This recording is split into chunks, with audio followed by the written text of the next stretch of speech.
Welcome back to another episode of Keeping Ag Real.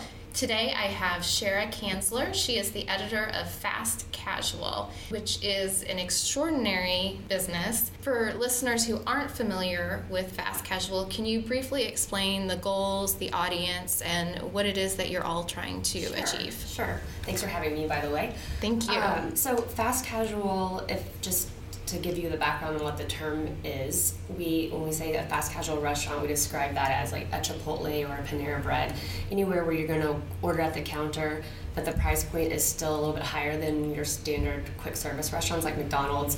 The menu is a little bit better, the food is usually better, more elevated, the decor and everything is nicer. That describes it, and then our readers are owners and marketers and people who work for fast casual restaurants. And so all of our stories are about, anything that could help them run their business better. So there might be a story on there, 5 ways to use social media to increase your traffic, or here's the latest mobile payment app, those kinds of things. And I think I saw some food safety Yes. articles. We write a lot about food safety, especially with the trouble Chipotle's had these past couple of years. So that is a huge topic that we get into. So our magazine, we're just a media, so we're a publication. So reference source. Right, and so we also have QSRweb.com, and that is our source that QSR people read. We have a pizza marketplace website, and we have a foodtruckoperator.com site too. So we kind of cover all the restaurant industries. And that's a great segue.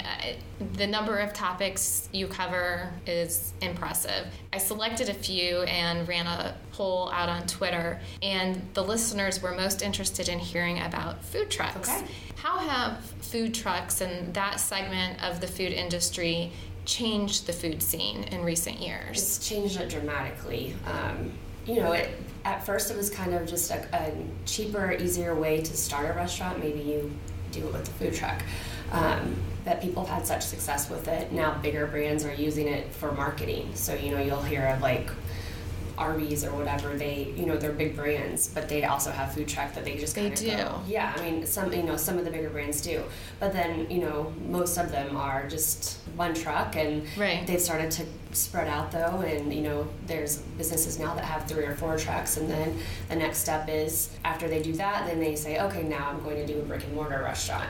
And then they still keep the truck because they use that for was the original special events or whatever. But there's a ton of restaurants that are really getting into that, and it's about their start, like Slapfish. They say their goal is to make seafood sexy, and cool. It started on the food truck. This guy is a chef, and it's really fun. And now they have several, I want to say like 15 brick and mortar locations, and they're opening in London, and so it was a really great way for him to get into business. Yeah. I guess I've always thought of food trucks as being their own little segment, but it doesn't seem that that's the case. There's so much overlap. So there's so much, even like with the quick service restaurants that we cover on that other website, everybody's competing with everybody. So now Taco Bell, for example, has upgraded its menu because it was getting, beat by Chipotle. So even these lower end restaurants, the menu trends are changing where it's healthier, and they're not using any additives and things like that. So it all kind of crosses into each other.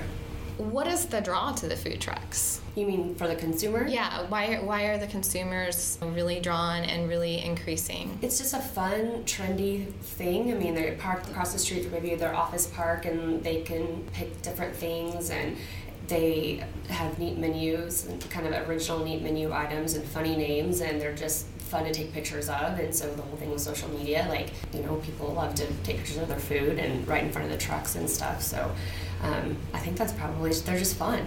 I mean, coming from a rural area, we don't really have a whole large selection that I can think of.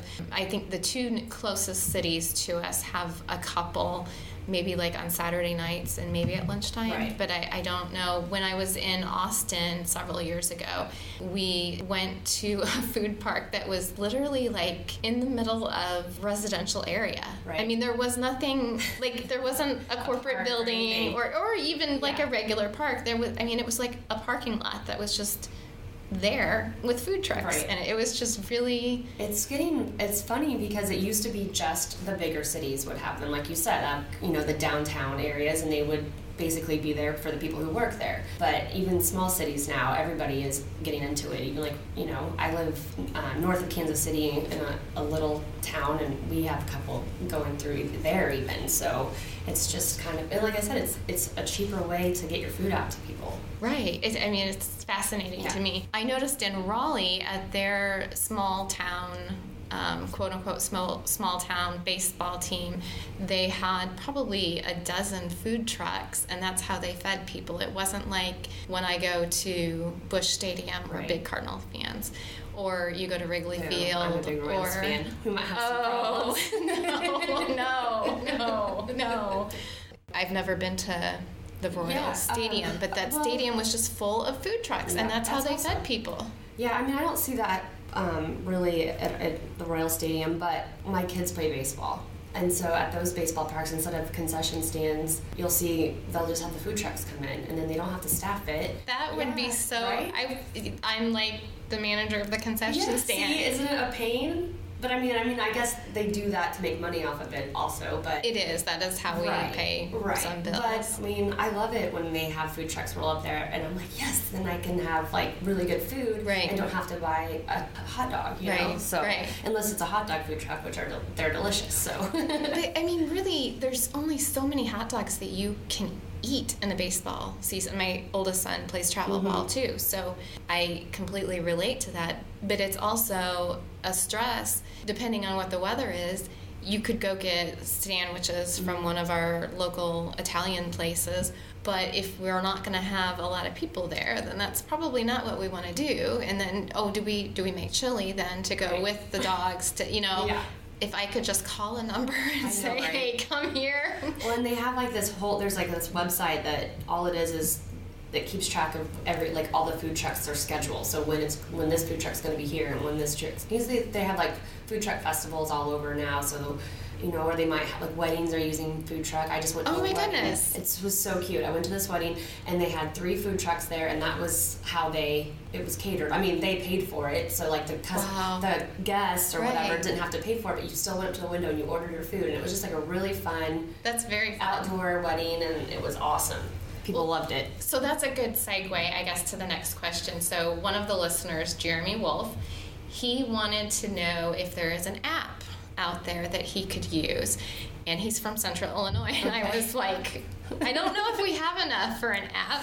And then he was like, let's not confine ourselves to Central Illinois. So where or what are the apps that you recommend? I'm assuming there's apps out there. I mean, we don't really use apps, but since we have our website, foodtruckoperator.com, people can read all about like the industry news and stuff like that, but we don't really have a listing on our site of where they are, because are there apps? I'm sure. I don't know. That's a good question. Well, and that was my editor. That was my question, though, is because I would imagine things do change often, and how would that be tracked? So most of the food trucks use social media. That's 100% all the marketing they need, and that they send out a tweet, hey, we're pulling the truck in here between 4 and 6, outside the stadium, hope to see you there. And so that's how they move around, and so you could just go on to their Slapfish app, for example. And fascinating. Yeah, and like the social media, like these people are huge fans. So like these people who are using it, they're like, that's my truck, and then they're giving shout outs and so it's really, it's like a little culture. Yeah, it's like a little subculture. They've made themselves rock stars. Yeah, and they really know how to work it and bring people in. Yeah, interesting. So let's change gears to technology. My husband and I were in San Francisco a couple years ago, and we had a long Uber drive back to our hotel. And we got to talking to the Uber driver, and his daytime job was actually as an engineer. And what he was building, and had been spending, I think, like the last year and a half building, was a machine that made fresh smoothies. Okay. And it was just really intriguing to us because, I mean, not only does he need to know engineering, but he needs to know shelf life on food. Then he was talking about salad machines as well. So my question is, how close are we to seeing smoothie and salad machines on every street corner? Well, they're expensive. I just saw a really cool self-service salad machine last year at NRA, the National Restaurant Association, not the other one. So people are like, why are you going to NRA? I'm like, restaurant. I'm in the restaurant business. Actually, I noticed. I'm a hunter, and I noticed something was on your website, and I was like, that's interesting. Yeah, why? But technology is huge, and it is changing the industry. And we also have a whole other publication called kioskmarketplace.com, and we write about everything self-service. There's restaurants now where you're ordering through the kiosks and things like that. So it's really taking some different changes to labor. And people are always like, well, those are going to ruin jobs. But if you talk to the restaurant owners, they say actually no, because all they're doing is taking that employee that was working the register and putting them out on the floor, like visiting with consumers, or the orders are coming in so much faster they sometimes have to hire more people.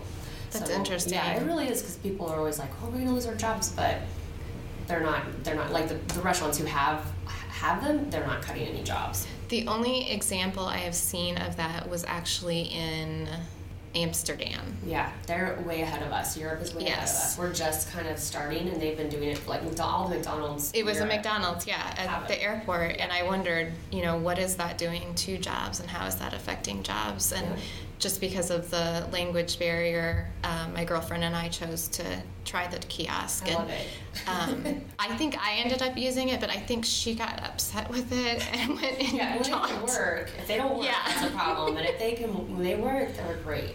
Yeah. I love it. Yeah. Interesting. I can go through my whole day and not have to talk to a person. I can go to Walmart and use those kiosks, and then restaurants. So that'd be great. That's a good point. Our grocery store or our Walmart is actually starting to use these food scanners or something like that. They haven't started yet, but we've got all the pieces that come in every time I go in there. There's something else new. So what do you think the implications on other food sources, such as your mom and pop restaurants? How has technology, the kiosks, the machines, the food trucks, have they made an impact on the business and reduction of income for those businesses? I'm not sure, because I think it actually could help them. And they've just adapted. They're using a lot of the technology too. I mean, the little coffee shop down the street from me is a little locally owned thing, and he has the Square reader, and that's how I pay. Like he's embraced that. Well, even like last night where my husband and I went to eat, that's how we paid. Yeah, I mean, it used to be a lot of those places only did cash because they didn't want to pay the fees, but then when that application came out, it's a cheaper way and lets them compete with other restaurants that take cards. So and same with food trucks. I mean, that's just, if you think about it, that mom and pop, maybe they're going to open a food truck instead of starting a business out the gate, or in addition to as well. My other question is about food waste. So as we talked to our Uber driver about the machines and about the shelf life of different things, I had to also wonder, are they using the fruits and vegetables that are kind of unappealing that can't be sold in the grocery stores, like a normal grocery store? Or are they using leftover fruits and vegetables from those grocery stores? Or is this increasing our food waste because things are going bad because people are not using the smoothie machines enough? That's a good question. But especially with the millennial consumers who are demanding healthy food and no additives and all that kind of stuff, obviously that's great. But then the shelf life shrinks with time. So yeah, probably. I mean, I don't really have the evidence to back that up, but it would make sense. So interesting. Well, we're almost out of time, so maybe we can go into that in an interview down the road at some point. Can you tell everyone how they can find you yourself as well as Fast Casual? And you had also mentioned that there's actually a food truck website dedicated to food trucks. Yeah, it's called foodtruckoperator.com. And then one of our other magazines is just fastcasual.com. And then I'm on Twitter. It's Cherryh Fast Cash. Oh, cool. I love that.